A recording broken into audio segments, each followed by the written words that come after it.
There was a sense of gloom and doom in the nuclear industry after the Fukushima accident. But things seems to be changing.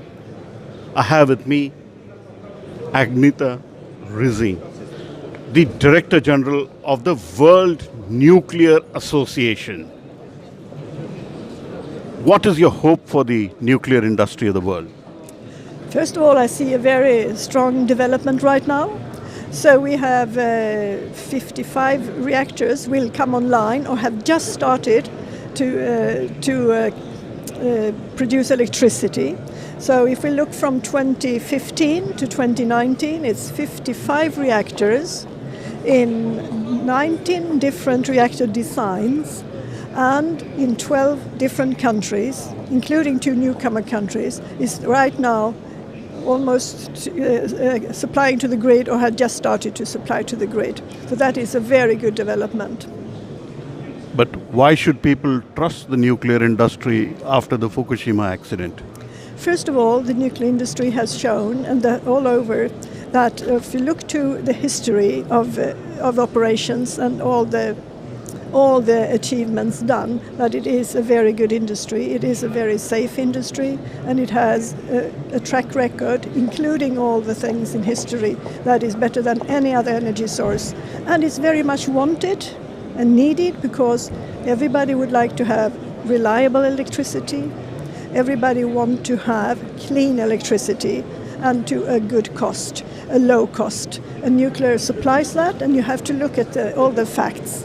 And of course, after the Fukushima accident, there was a period when you were looking to the systems, what can be improved, what are the learnings, and this has now been made, and we see a lot of new development, and newcomer countries, lots of interest in nuclear. India is also aggressively following nuclear industry and setting up several nuclear plants, both domestic and overseas.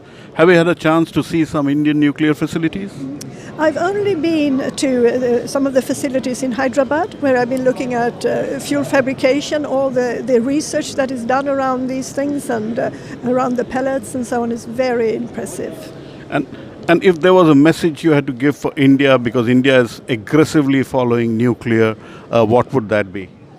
I think it's important for India, with such a large country, with so many people, to supply clean and green electricity to its people, and doing it 24/7. That means 24 hours a day, 7 days a week, and that is to use nuclear energy and use the technologies you have, and also be open to all this in international partnerships that is ongoing now.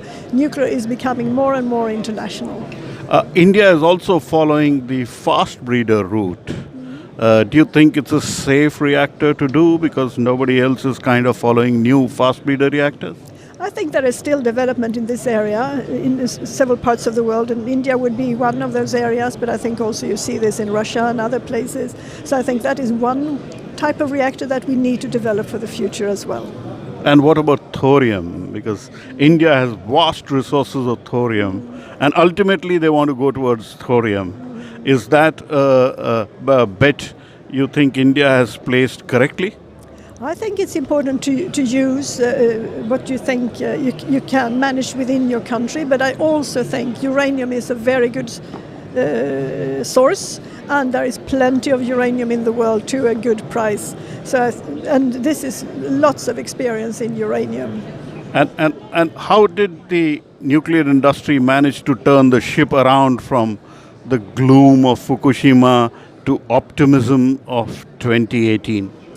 First of all, it's very important to see that the facts, all the experience and all the performance of nuclear is really good. And taking this all together and, of course, making those corrective things that were needed to be done, this has been showing that it's a very good development. And we know that with climate change and with air pollution and with the large amount of people who still need electricity, you need to supply something. You cannot do this in fantasy. You have to have something reliable, and then nuclear energy is absolutely that, and including giving very interesting jobs, fantastic jobs, skilled jobs, and an economical boost to the region where they are. Thank you. So that was the head of the World Nuclear Association telling us that there is good promise in nuclear because it gives a low carbon, reliable source of energy. In Sochi, Russia, Pallava Bagla.